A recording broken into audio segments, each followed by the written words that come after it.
Jesus é Rei dos Reis, meu Redentor, Rei de amor, reconciliou-nos com Deus, Rei da paz, formou um povo santo, novo Israel. Jesus é Rei dos Reis. Olá. Sou o pastor Vinícius, da Igreja Presbiteriana do Abirotuba. Vamos dando sequência ao nosso estudo sobre o Credo Apostólico, da revista Didaquê, da série Em que Cremos. Hoje falaremos sobre a lição 8, a exaltação de Cristo.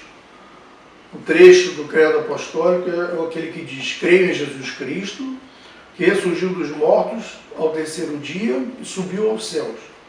Os textos bases encontram-se em Atos dos Apóstolos, capítulo 1, versos 1 ao 11, e 1 Coríntios 15, do verso 1 ao verso 28. Então, recapitulando, após afirmar a filiação divina de Jesus Cristo, em João capítulo 1, verso 1, o qual, sendo filho de Deus, tornou-se em semelhança de homens, humilhando-se a si mesmo, sendo fiel até a morte, e oferecendo a si mesmo como oferta do pecado por nós, Filipenses 2, de 5 a 11, o credo apostólico agora segue afirmando que ele realmente foi morto. Nós não negamos a morte de Cristo. Ele foi morto e foi sepultado, mas essa morte não teve poder sobre ele. Ele ressuscitou. E Deus o exaltou sobremaneira, como está escrito em Filipenses capítulo 2, verso 9, dando-lhe um nome que é sobre todo o nome. Isso é o que nós chamamos de a exaltação de Cristo. Após essa breve introdução, vamos entrar no primeiro ponto, que diz: ressurreição de Jesus é fato irrefutável. Em Atos dos Apóstolos, capítulo 1, verso 3, nós lemos: depois do seu sofrimento, Jesus apresentou-se a eles, os apóstolos, e deu-lhes muitas provas indiscutíveis de que estava vivo. Apareceu-lhes por um período de 40 dias, falando-lhes acerca do reino de Deus. Bom, num processo judicial, qualquer fato que seja apresentado no processo tem que ser provado, né? E um dos principais desses meios de se comprovar um fato é pelo meio do testemunho. É importante ressaltar que no caso das Escrituras e dos apóstolos, testemunhar não significa meramente comprovar o fato, mas anunciar e testificar, anunciar com a sua própria vida a verdade do Evangelho, a qual só era verdade nas vidas dos apóstolos, no caso, por causa da ressurreição de Jesus Cristo. Quando vivemos o Evangelho, manifestamos aí sim, de modo irrefutável, a ressurreição de Cristo. Sugiro aqui ler o capítulo 15 de 1 Coríntios. Em segundo lugar, a ressurreição de Jesus é um fato amplamente narrado na Bíblia. Nossa fé ela é apostólica, como já foi colocado lá na introdução, que os apóstolos foram quem primeiramente testemunharam a ressurreição de Cristo à igreja. Também as Escrituras corroboram este fato. Então nós temos no corpo do Novo Testamento, a título de curiosidade, quem se ocupa do Jesus histórico são os evangelistas. Mateus, Marcos, Lucas e João. Eles vão falar sobre a anunciação, o nascimento, a vida, a obra, a morte e a ressurreição de Cristo. Depois vem a grande figura de Paulo. Paulo é que vai traduzir, né, o que significou o nascimento, o que significou a vida, o que significou a obra, o que significou a morte, o que significou a ressurreição de Cristo. Ele não vai se ocupar, se os irmãos perceberem, todas as epístolas de Paulo, ou a ele atribuídas, também epístolas como as de Hebreus, que não se sabe o autor, não se ocupam mais do Jesus histórico, não vão narrar mais lá o seu discurso, né, o que ele fez, estando no meio dos fariseus, não, mas eles vão se dedicar, como nós lemos nas lições anteriores, em Filipenses, em Colossenses, a explicar o significado dessa vida, dessa obra, da morte, né, da ressurreição. 1 Coríntios 15, por exemplo, é um capítulo em que Paulo discorre inteiramente sobre a importância de crer na ressurreição. Então ele vai concluir o capítulo dizendo: Ora, se nós não crêssemos na ressurreição, seríamos os homens mais miseráveis. Por que eu aturo prisões? Por que a gente passa por privações? Né? Porque a gente aguarda uma herança. A gente sabe que tem uma herança no céu. Somos peregrinos aqui, Paulo vai dizer. Que se nós não ressuscitássemos, então a vida ficaria resumida aqui. Ele chega a citar Eclesiastes, dizendo, então, comamos e bebamos, que amanhã morreremos. O que a gente vai, né, se privar de coisas aqui, se não existe um porvir, se não existe, se a alma não vai sobreviver a essa vida, ela vai para a sepultura junto com o corpo. Então a crença na ressurreição é muito importante, né? Ela vai determinar todo o rumo da nossa vida aqui. Então, concluindo esse ponto e repetindo, a ressurreição de Jesus é um fato amplamente narrado na Bíblia. Tanto nos evangelhos, que se ocupam do Jesus histórico, quanto na outra parte doutrinal, né, que são as epístolas de Paulo e as epístolas gerais. Em terceiro lugar, a ascensão de Jesus é uma realidade confortadora. Então, conforme eu falei, Paulo encerra o seu capítulo 15 exatamente nos exortando a nos mantermos firmes e inabaláveis, sempre dedicados ao trabalho do Senhor, o qual, por fim, não será inútil. E por que não será inútil? Porque na vida eterna nós receberemos a recompensa pelas obras que realizamos por meio de nossa carne. Como diz Mateus 25, 34, um discurso do próprio Jesus. Então dirá o rei aos que estiverem à sua direita, vinde benditos do meu Pai, possuí por herança o reino que vos está preparado desde a fundação do mundo. Então, uma gloriosa esperança.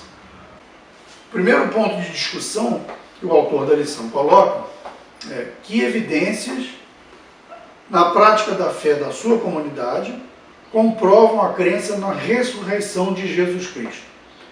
O famoso filósofo ateu Nietzsche disse o seguinte em seu livro Assim Falou Zaratustra: seria preciso entoarem melhores cânticos para eu crer no seu Salvador.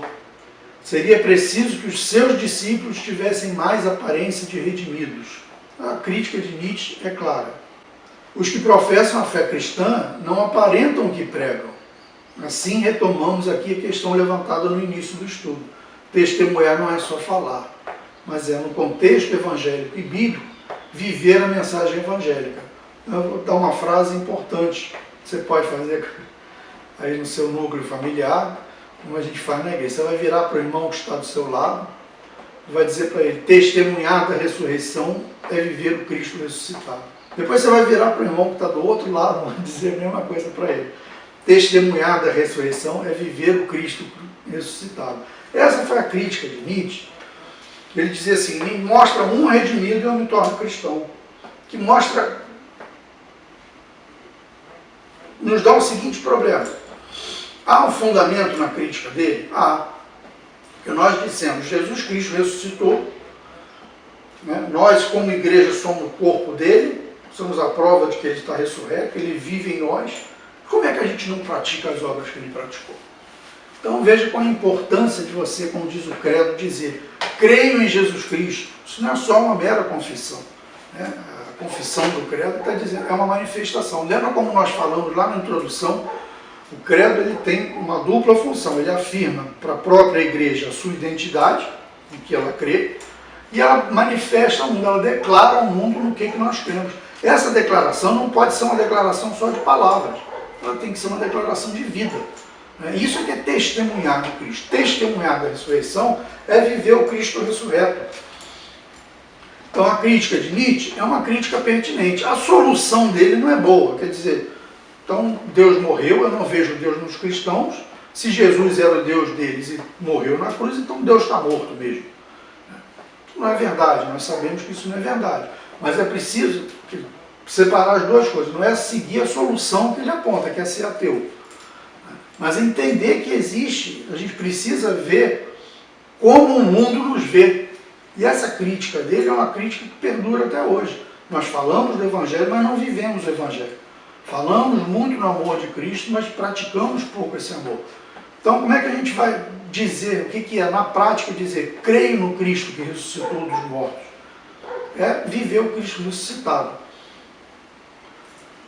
Então Jesus disse a Filipe em João 4,9, quem vê a mim vê ao Pai. Ora, o mesmo Jesus que disse isso a Filipe, acrescentou em João 20:21, como o Pai me enviou, eu vos envio.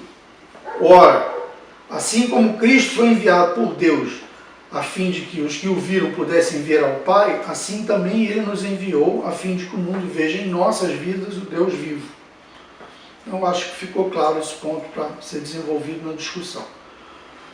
Segundo ponto, por qual razões muitos cristãos que anunciam a ressurreição de Cristo e creem que Ele está à direita do Pai, vivem como se Ele estivesse morto. Então eu queria sugerir aos irmãos que se trabalhasse a questão da fé como algo que vai muito além de crença, né? A fé, o termo fé vem do latim fides, que por sua vez deriva de fidelidade. Paulo disse aos Efésios, sede, pois, imitadores de Deus como filhos amados. É muito comum, uma coisa muito comum, senso comum dos evangélicos dizer, olha, não olhe para o homem, você tem que olhar para Cristo. Mas isso é uma frase eivada de heresia, ela é totalmente herética mesmo, né? Não é mais do que errada, ela é herética. Porque ela dissocia a nossa realidade da realidade divina. Quando nós estamos realmente ao contrário, né? Nós somos nova criação, nova criatura, o Espírito Santo está em nós. Como é que a gente pode afirmar que crê em Deus, que Ele ressuscitou, crê em Jesus Cristo, que ressuscitou dos mortos, né? Dizer que o Espírito Santo habita em nós e falar, olha, não olhe para mim, olha para Deus. Não foi isso que Jesus falou. O próprio Senhor nos ensinou no Sermão do Monte, quando Ele diz, para que os homens vejam as vossas boas obras e glorifiquem ao Pai que está nos céus. Isso é ser testemunha da ressurreição. Então, esse ensino, como eu falei, não é correto. Nós devemos dizer ao mundo, mesmo que o Paulo disse em 1 Coríntios 11.1, sede meus imitadores, como eu também sou de Cristo. Senão, de outra feita, a gente vai estar dando a razão a ateus como Nietzsche. Então, concluindo, se vivermos a nova vida, Cristo será visto em nós e sua ressurreição será um fato, um verdadeiro testemunho. Mas se por outro lado não vivermos a nova vida em Cristo, a sua ressurreição de Cristo estará sendo negada por nós mesmos, como se fosse um antitestamento ao mundo. E que a lição de hoje nos desperte para a tremenda responsabilidade que envolve a afirmação: creio em Jesus Cristo, que ressurgiu dos mortos ao terceiro dia e subiu ao céu. Que Deus nos abençoe.